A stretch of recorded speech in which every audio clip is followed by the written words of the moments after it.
Wait, what happened? Continue. Okay, so good evening, everyone. Thank you so much for your patience while we've been getting set up. I'm Zahava Schechter. I'd like to thank the Hillside Public Library once again for providing and presenting to its members very informative and up-to-date information, which I hope you'll find interesting and helpful to you.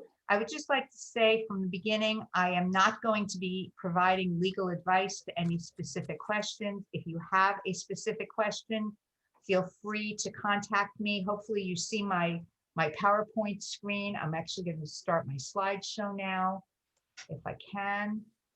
I can see. Hold on a minute. There we go. Feel free to contact me afterwards. But in the meanwhile, if you have any general questions, I'd be happy to answer them. I'll just ask, if possible, to hold them to the end unless there's something very, very pressing. Okay, thank you. So again, you could put your question in the chat box, or you can call me afterwards. There's my contact information, and let's start. So first of all, who am I? Why am I here? I'm an attorney with more than 30 years of experience. Today, we're talking about estate planning. I will touch a little bit on estate administration. Estate planning is basically getting ready for what may happen: incapacity, whether mental, physical, or death. Administration of an estate is after someone dies, helping the family administer the estate, pick up the pieces. I also do real estate work. I help buyers and sellers of condominiums, cooperative units, houses, and commercial properties, and I do business law. In addition, if you like to listen to podcasts, I run a podcast, the LI Law Podcast, everything legal on Long Island. And I hope if you want to listen and find out what's going on Long Island, I hope you'll enjoy it. I also have a YouTube channel with interesting videos that I posted. Before we start, I want to say that in the past, let's say month, I have found for more than 20 clients, well more, maybe 30 clients even, unclaimed funds just sitting with New York State. And many of you may not be aware that when either a financial institution or a life insurance company or some other company which holds money cannot find the owners of money, the money is cheats, ESCHEAT, it's cheats to New York State. And if the owner, the proper owner of that money does not claim those funds, New York State keeps that money. There is a lot of money which New York State is holding right now, and some of it may be yours. So I encourage you to go to the website. This is a valid New York State website, and check for your name, check for your families and your friends' names, and hopefully you'll find money, and that would be great. Today's program is on a basic program on estate planning. We're just going to touch on things. Obviously, I cannot get into the weeds. I can't go into major thoroughness, but I'm hoping that it will give you enough information so you can decide how to proceed with your own estate planning. And I can't see all of you. If we were together, I would ask, how many people have done any estate planning? Because in America, in the United States, studies show that 6 out of 10 adults, an adult as defined by the age of a person 18 years or older, 6 out of 10 adults have not done any estate planning. And that is really not a good thing, because you will see as we go on, when you don't make plans the way you want them to be, other people make plans for you, whether it's the court, your family, etc. So it's always a good idea to plan in advance. It is less expensive, it is less burdensome when you plan in advance, and it helps you to fulfill your wishes. So the basic 3 documents of estate planning, nothing fancy here, are the healthcare proxy, the durable power of attorney, and the last will and testament. And we're going to speak about each of these documents. I hope that the library provided you with an attachment when you registered, because we're going to fill out some information as we go on. If you haven't, Yeah, I guess that was what was written up on okay, there. but I'm just going to ask everyone to please mute if you can. Thank you so much, although I'm very interested in your questions afterwards. So what is a healthcare proxy? Thank you. What is a healthcare proxy? So first of all, if you are on this program today, chances are you can mentally, we're talking mental, not physical here, you can mentally understand what is being said to you, and hopefully you can verbally or in some other way communicate what your wishes are. So for example, if you went to a doctor today and the doctor said, I recommend that you get this surgery, you can decide. You are the only one, in fact, who can decide. Do I want this surgery? Do I want to take medication? Do I want to go to this hospital or another hospital? What kind of prescription medicine should I take? You are the only one who can make those decisions. Interestingly, you can also do so if you have minor children, minor meaning under the age of 18, you can make their healthcare decisions. But once children turn 18 and above, they not only make their own decisions, but you as a parent are not entitled under the HIPAA law, HIPAA, you're not entitled to even see their records. That's the law right now. So if you're able to make your own decisions, no one else can make another decision for you. Not a spouse, not an adult child, not a doctor, no one. You make your own decision. But what if you can't? You know, during this pandemic, and I hope everyone's doing well, during this pandemic, people have become ill, many people, unfortunately, and either through a coma or whatever has been through the COVID-19 crisis, they have not been able to articulate their wishes. So if you don't have a healthcare proxy in place, again, someone else is going to make those decisions for you. But if you do have one in place, there are many things that the healthcare proxy can do for you. Number one, it can allow a release of information, both your medical records and your billing records, to your agent, which is great. And the most important thing, I'm going to go down to the last bullet point on my slide. The most important piece of information on your healthcare proxy is who your agent is.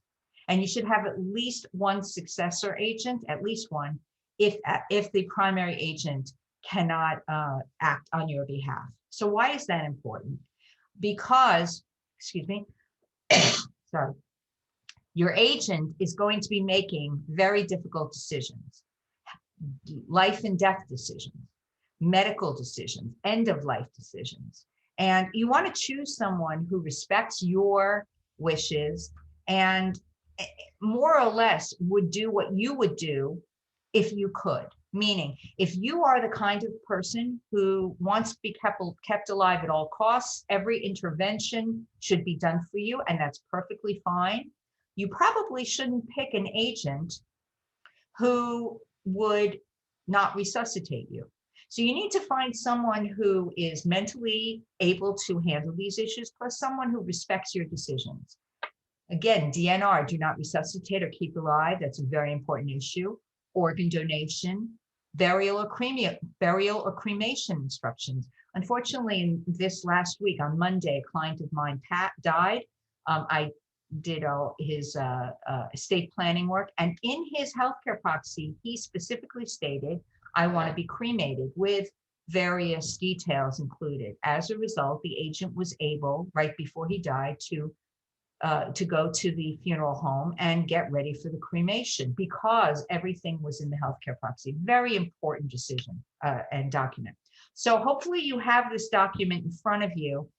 We're going to be talking about this, but this will not be a valid or effective healthcare proxy. But these are some issues you may want to think about. And as I talk, especially if you haven't done this before, you may want to jot some notes. Up to you.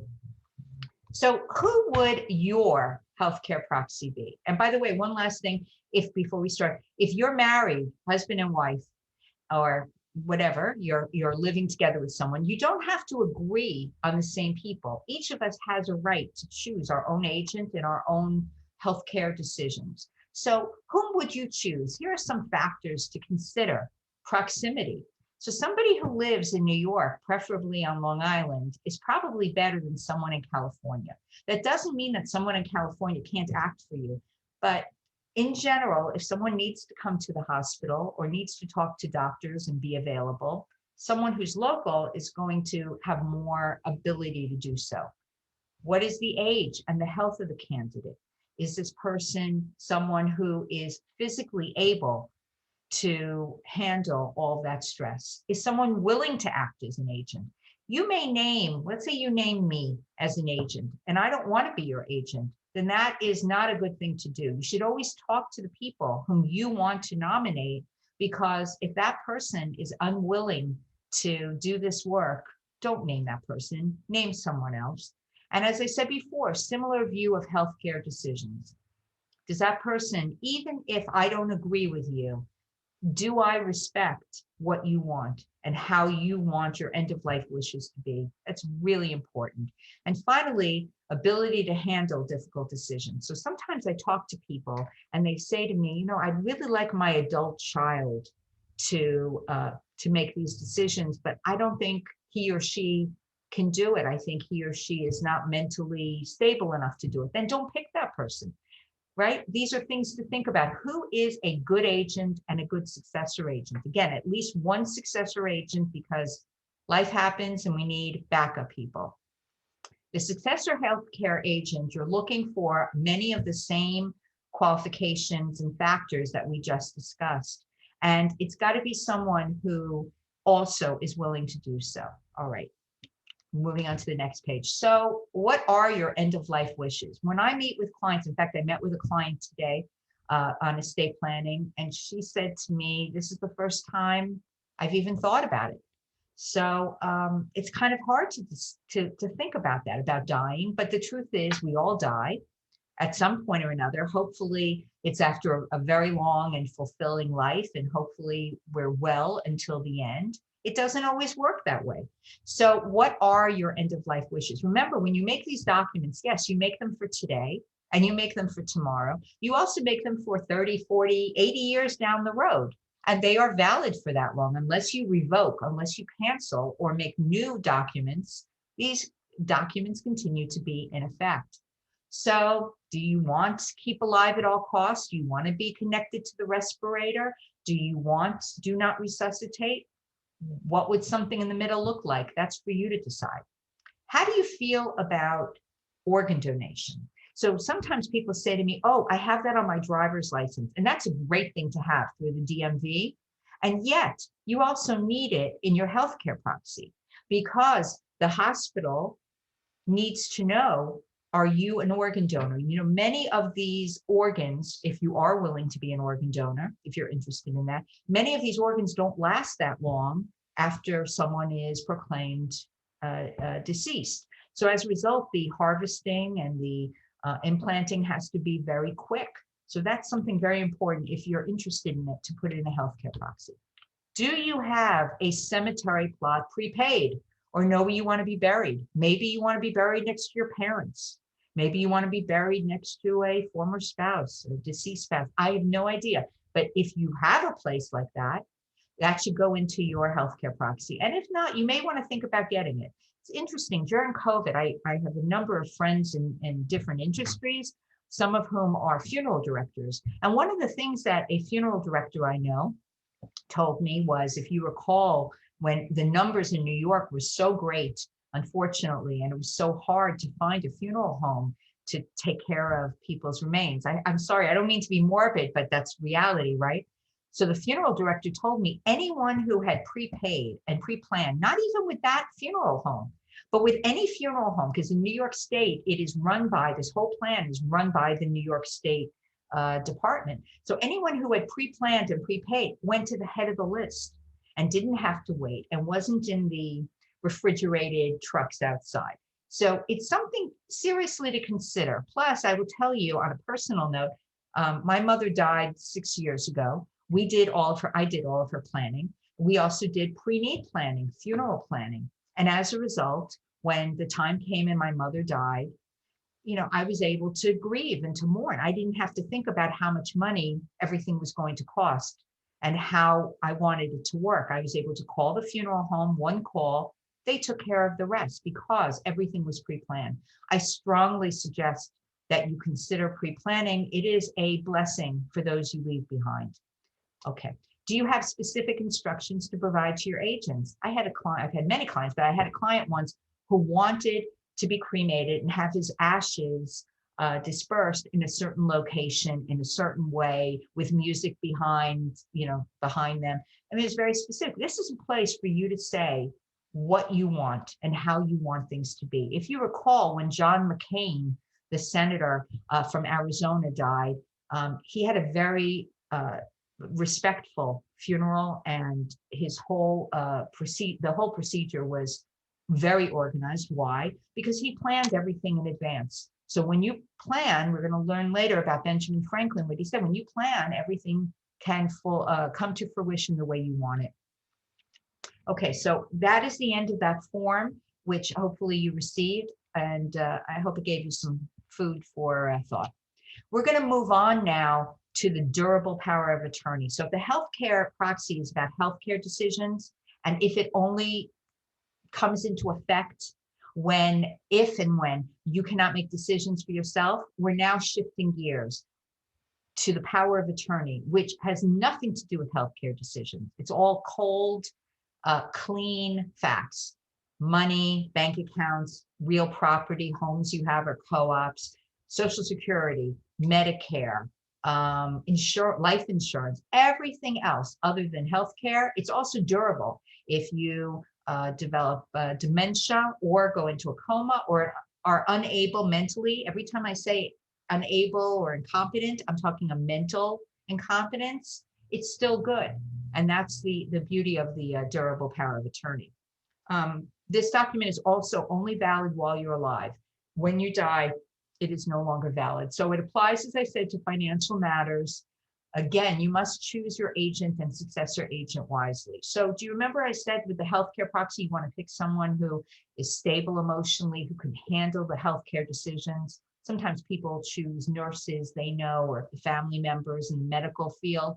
Here you need to pick someone and successor agents who can deal with lawyers, accountants, keep records, organized, can deal with numbers, because here the information and the responsibilities are very different from the healthcare proxy. Also, what's different in the durable power of attorney in New York State since 2010, the agent must accept in writing, because we had a situation where, as I mentioned before with the healthcare proxy, someone would name Zahava Schechter, and Zahava, when called upon, would say, I never agreed to that. I didn't even know that Nyla had named me as the agent, so I don't agree. And then basically the whole power of attorney was useless. So your agent needs to agree in writing, and it is valid as soon as executed. Now, why is that important? As opposed to the healthcare proxy, where it only starts to come into effect if you can't make your decisions. If someone names me the agent, I can go tomorrow with that document, or today even, to the bank and empty the bank account and make transfers and do whatever. So your agent needs to be someone you really trust to do the right thing. Okay. We're moving now on to the last will and testament. We call it a last will and testament, because you can make a will today, tomorrow, the next day. They can all be valid, but the only one that's going to be effective, the only one that we're actually going to pay any attention to, is the last one before you die. Once again, like an agent, we're going to choose our executor and successor executor wisely. The executor is the person who marshals the assets, the estate of the deceased, and then distributes to the beneficiaries per the will. And I just want to say, a lot of people say to me something about their estate. Well, if you're alive, you don't have an estate yet. You can't say estate of Zahava Schechter because Zahava Schechter hasn't died yet. So just so you know, the word estate deals with the assets and the debits and the debts of a person who is deceased. There are all kinds of bequests. Bequest is, I'm leaving you something, whether it's specific, I'm leaving you my watch, or a general money, or to a charity for which you want to support their endeavors, or residuary, when everything else is left, everything else that is specific or money has already gone out, who gets the rest? Okay, it must be properly executed. There are all kinds of rules about that New York State requires. Who can execute, who can witness. There have to be 2 disinterested witnesses, no one you're related to or who's named in the will. Oftentimes, my clients are of all ages. Oftentimes when I have clients on the younger side, 20s, 30s, 40s, they sometimes have minor children. And the issue of guardianship, what happens if both parents, mom and dad, die and the children are under the age of 18? Who's going to care for those children? Where are they going to live? Who's going to pay for their expenses? So these are all issues that come in the will. Also in a will, although we're not going to talk too much about it here, a trust can be set up. That's called a testamentary trust, an inter vivos trust. That's Latin, inter vivos, during the lifetime. Inter vivos trust is created just as it says, during your lifetime, but a testamentary trust can be set up during the will, in the will, oftentimes for someone who either is on governmental assistance, and I want to talk about that in a moment, or maybe has drug addiction, or someone who is incapable of handling their own affairs. There are many reasons to have a testamentary trust. We're not going to go into here. I do want to say while we're here, if any of you has a beneficiary is someone to whom you want to leave money, or even if you don't want to leave money, that person would inherit by law. They're your heir at law.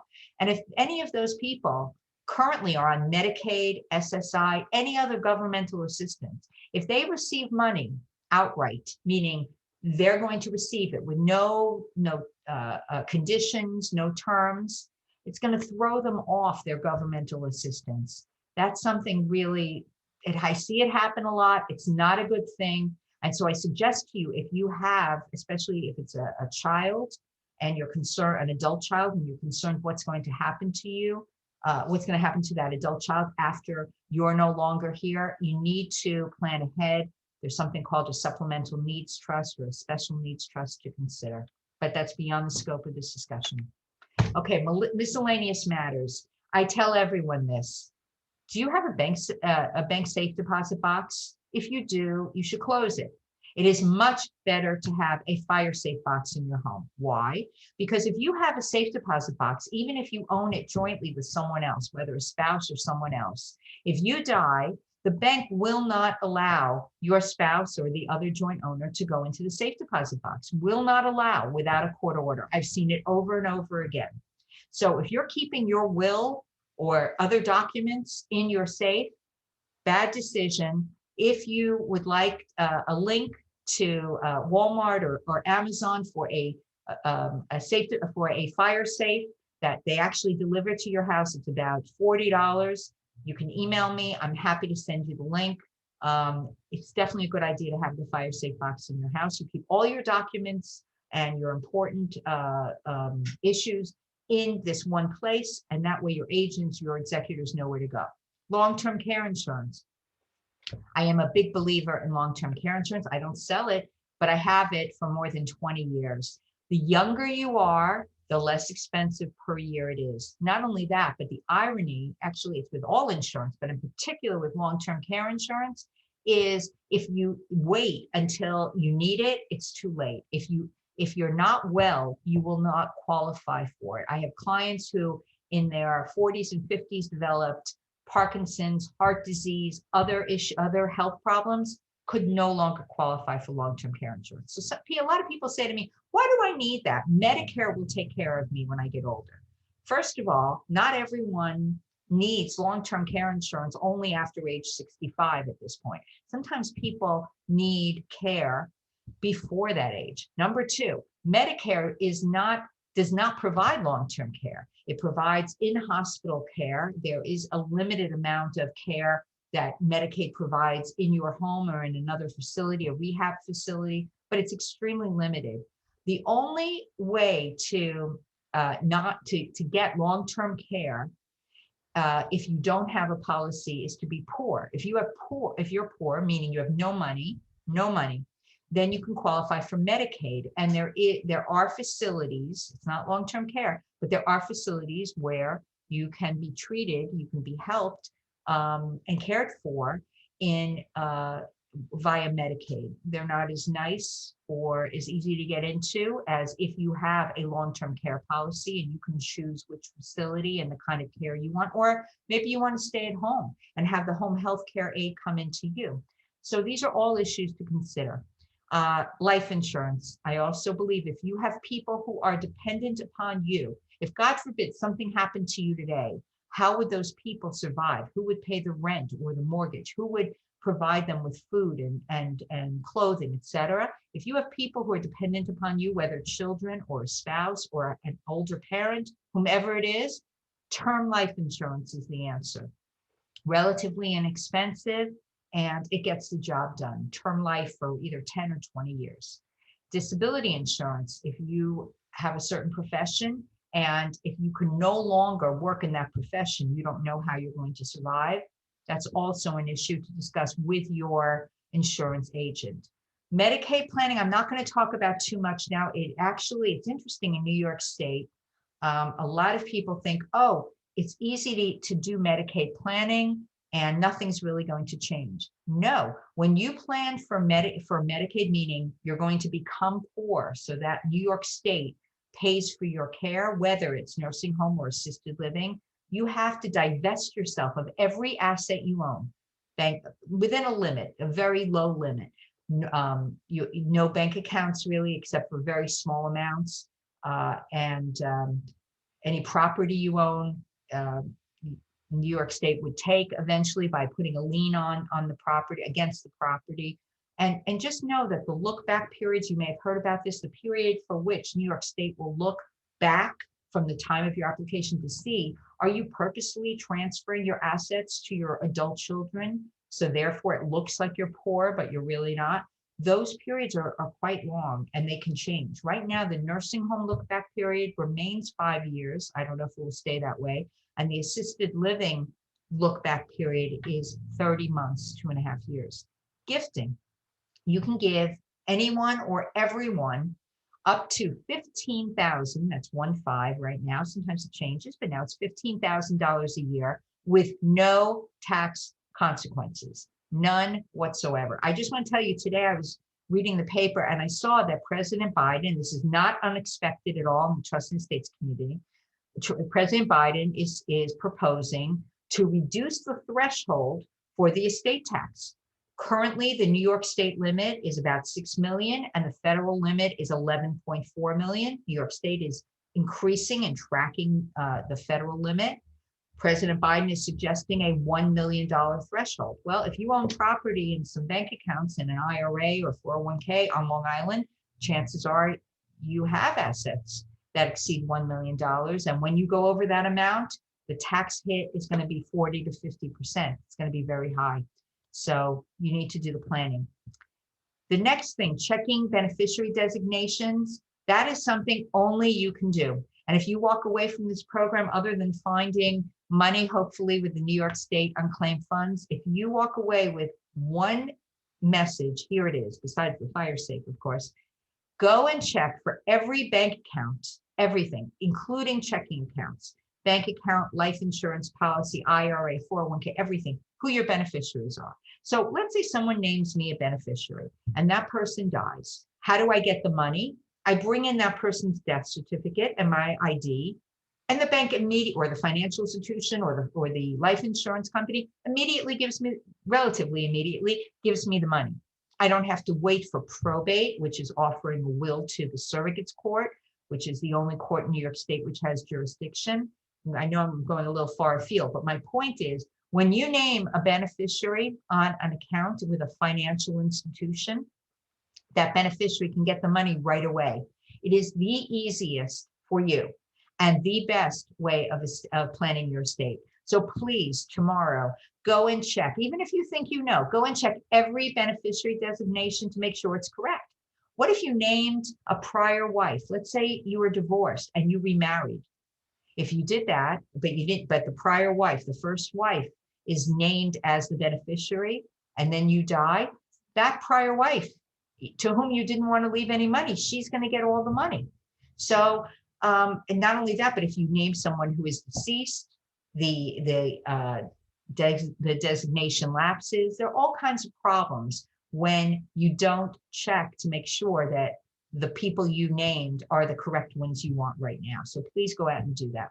Pre or post nuptial agreements. I do these. A prenuptial agreement is before you get married, usually, but not always, for second marriages and beyond, usually where one of the spouses has a lot more money or a lot more assets, whatever the situation is, and is concerned what would happen in case of divorce or even death. So it's definitely a consideration. I don't want to talk about deed transfers here, although I do those too. Sometimes people think if they transfer a deed to a child, an adult child or someone else, that they can escape certain kinds of taxes, but you still have capital gains taxes, et cetera. So before you do anything like that, make sure you talk not only, hopefully, with someone who's both a real estate attorney and a trust and estates attorney, as I am.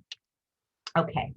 To trust or not to trust. Let's see, we're getting a lot of time here, so I want to move ahead quickly. What is a trust? A trust is an entity. It's not a person. It's not even really a thing. You can't touch it. Think of it as a circle, an empty circle. There's nothing in it. It's only when you fund it, you put something into the trust, that then the terms of the trust govern. Oftentimes people set up trusts, as we talked about the testamentary trust, especially where there's a someone who is on governmental assistance or has drug addiction or has whatever other needs. But a lot of times, and I see this because clients come to me, a lot of times the issues are, I hate to say this, but I don't really like my son's wife and I don't want her to inherit anything.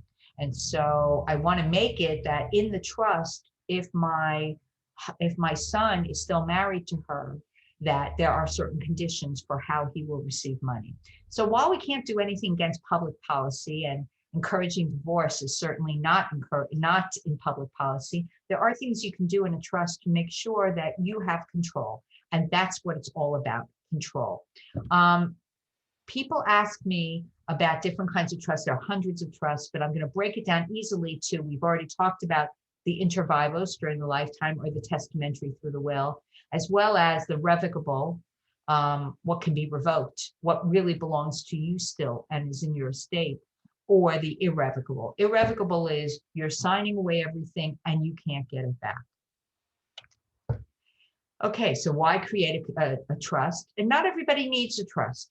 Not everybody does. Only if you have certain needs. It's all about the control. You want control.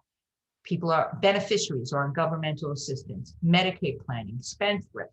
You have someone like Imelda Marcos who has a closet full of shoes and will only, money burns in their pockets. You don't want to give them a lot of money. Addictions, and also ease of administration. One good thing I have to say about a trust is that if you have that trust, you don't need, almost always, not always, but almost always, you don't need to probate the will. And people ask me, what is probate? So probate is you have a will, you go to the surrogates court, which is the only court in New York State which handles matters for deceased persons in the county for which the deceased person resided. So for the Hillside Public Library, if you live within that jurisdiction, it would be Nassau County Surrogates Court, which is on Old Country Road in Mineola.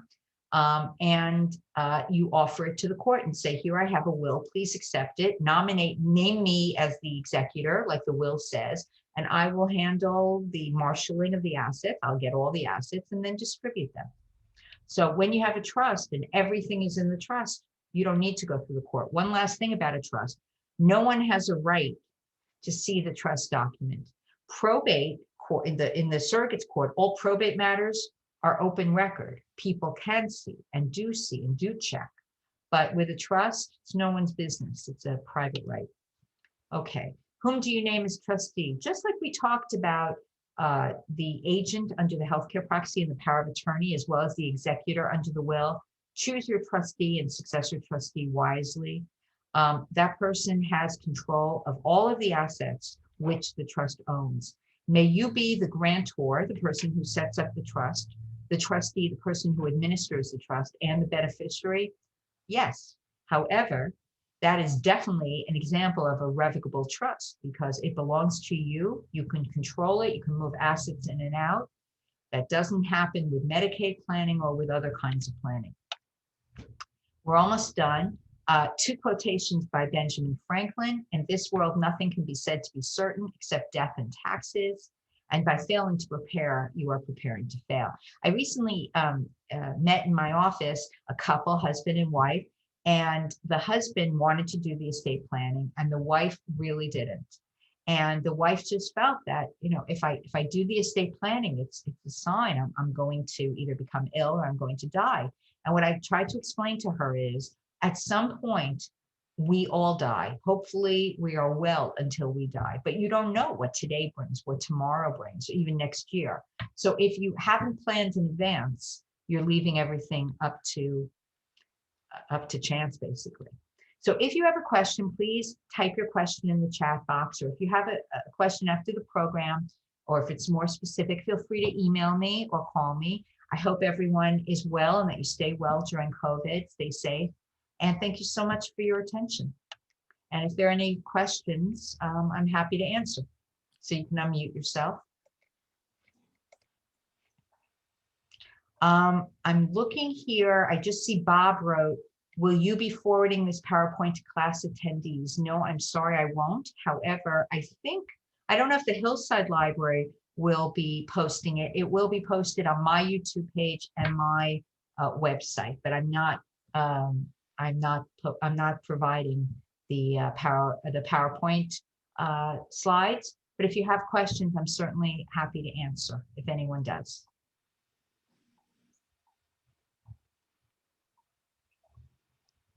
Nyla, it sounds quiet. It is quiet. What is the cost to set up these documents, such as an irrevocable trust? Wow. Okay, so first of all, and that's Linda. Hi, Linda. So, Linda, I want you to imagine a house. I promise I'll get to your question, okay? I want you to imagine a house, and the house has different stories, right? Different floors. So the first floor is going to be the healthcare proxy, the power of attorney, and the last will and testament. That is the foundation of any plan. The second floor is a trust. I don't know if you need a second floor. I don't know what kind of second floor. Is it just a dormer? Is it a full second floor? I don't know what you need. But without a first floor of the house, you can't get to the second floor. There are no stairs going up. So I'm doing this over 30 years. To set up a trust without doing the basic estate plan is really doing you a disservice. I just want to say that. What is the cost to set up an irrevocable trust? Okay, so Linda, if you want to unmute yourself, you can. Why do you need an irrevocable trust?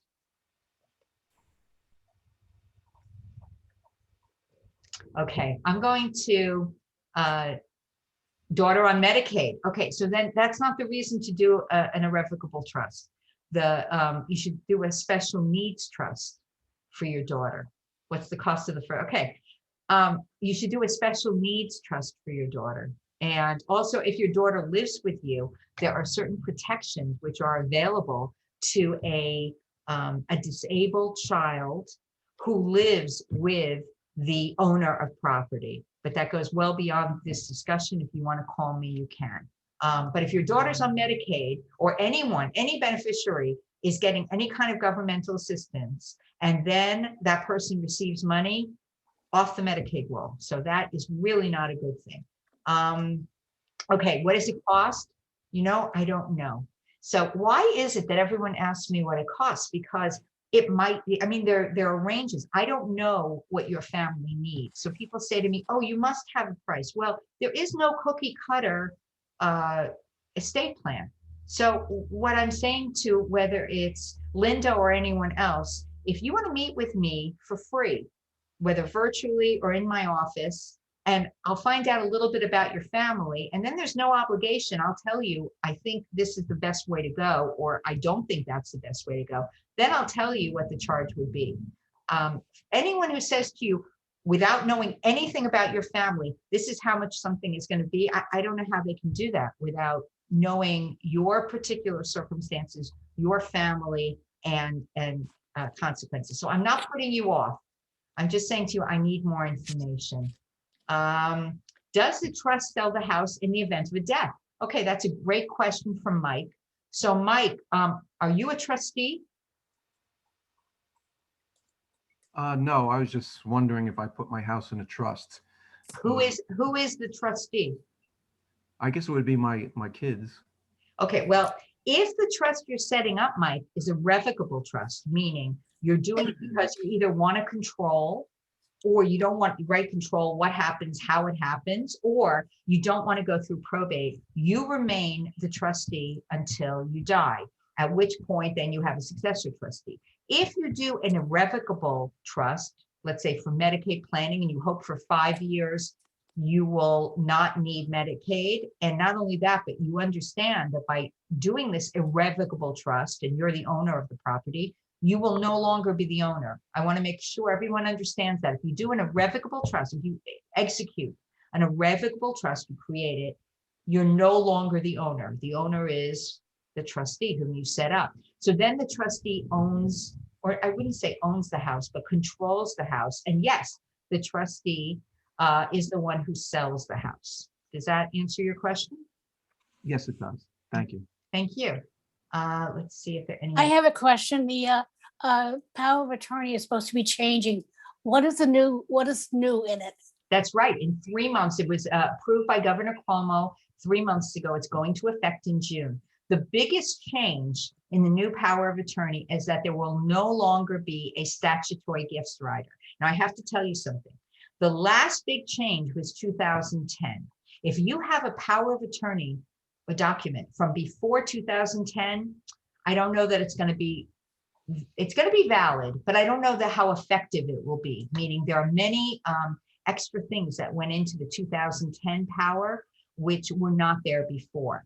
So the main thing is, until now, there has been a companion document. If you think of it as a two-part document, power of attorney and a statutory gifts rider, whereby your agent could move more than $500 per calendar year, January 1st through December 31st, could move money out for whatever purpose. Unfortunately, what was happening was some agents were stealing. There was a lot of abuse. And as a result, the Trust and Estates Bar said, this has to change. No longer statutory gift rider, although the new power of attorney will have a section where if you want to enable your agent to move more than $5,000, I'm not talking about paying bills. I'm talking about moving money out, whether for Medicaid planning or trust planning or whatever. To move more than $5,000, you can, but you have to specifically say it. Another major change for the new power of attorney has to do with banks. I don't know if you have a power of attorney now, but a lot of financial institutions don't want to honor every power. I've never had a problem with a bank, but I know I have a lot of colleagues who it depends on the bank and they send it to the back office and sometimes they say, no, we don't agree or whatever. This new power of attorney basically tells all financial institutions, as long as you stick more or less to what is required by law, the new law, you must accept it, you must honor it. And not only that, but if the bank wants a letter. It's in the general obligation law, no? It's the general obligation law is being amended. It's being amended and it has many changes, but the drafting attorney can also provide, like if I prepare a power of attorney for a client and then I execute it, I can prepare what's called an opinion letter that goes with that power and the bank accepts it then. So the provisions are, number one, to strengthen the ability of a monitor or anyone watching over the agent so there isn't theft. Number two, I don't want to say force, but to enhance the ability of the agent to make sure that all financial institutions accept it. Those are the major changes. Okay, this is another question. I know this is up in the air, but when do you think they would change the law about the State tax? taxes? Yes. So what's interesting is some people, and as I said to you, as I said before, I don't know if you were on then, I read in the newspaper that President Biden is suggesting a reduction, a diminishment of the estate tax, starting with, an increase, but a diminishment of the threshold to $1 million, which is extremely low. What's interesting is the Trust and Estates Bar is hearing rumors that the government may also ask for looking backward, even if you did planning, that it wouldn't, that they could surmount the planning that you've done. I don't think that's going to work. And I don't think the $1 million is going to go either. I think that that is an opening move by the federal government. Will it stay at 11.4 million? I doubt it. Will it come down to 5 million, 4 million, something in that range? Maybe. I heard 3. Well, I don't know, but then you have to deal with New York State as well. So you have not only federal estate tax, you have New York State estate tax, which is why a lot of people go to Florida or other states like that. There is no state estate tax. But again, which jurisdiction has control over your estate, where you resided? So unless you're going to become a permanent resident of Florida, full-time resident, more than half the year, other than that, you're a New York resident. And How about the capital gains tax? And I would like to know, do you have any idea how much timing before that might go through? okay, so first of all, I don't have a crystal ball and I don't work for the government. I'm a No, private I'm attorney. giving you a guess. So I can't guess. What I can tell you are the rumors going around the Trust and Estates Bar. We do think that there will be an increase in the capital gains tax. But I want to explain something about capital gains. If you, let's say you buy your house, you and your husband buy a house, and you live in it more than 2 years, and then you go to sell it. And maybe you purchased it for, I'm making it up, in the area of the Hillside Public Library. Maybe you purchased it at $500,000 and now it's worth $700,000. So you have, each of you, meaning each of the owners, if it's only one owner, it's one. But if it's 2 of you, it's 2. You have $250,000 exemption for your personal residence in appreciation, the value of your personal residence. So in my example, let's say it was 500, only one owner, and now the value is 750. So you have a $250,000 appreciation, but because it's your home and you've lived there more than 2 years, you have no capital gains tax. And one other thing I want to say, and I didn't want to get into this on the deed transfer, but if you transfer property during your lifetime, I don't know if anyone here is an accountant. I don't want to go in the weeds too much, but the person to whom you transfer, I'm not talking about selling, I'm saying transfer. The person to whom you transfer, the recipient, gets your cost basis.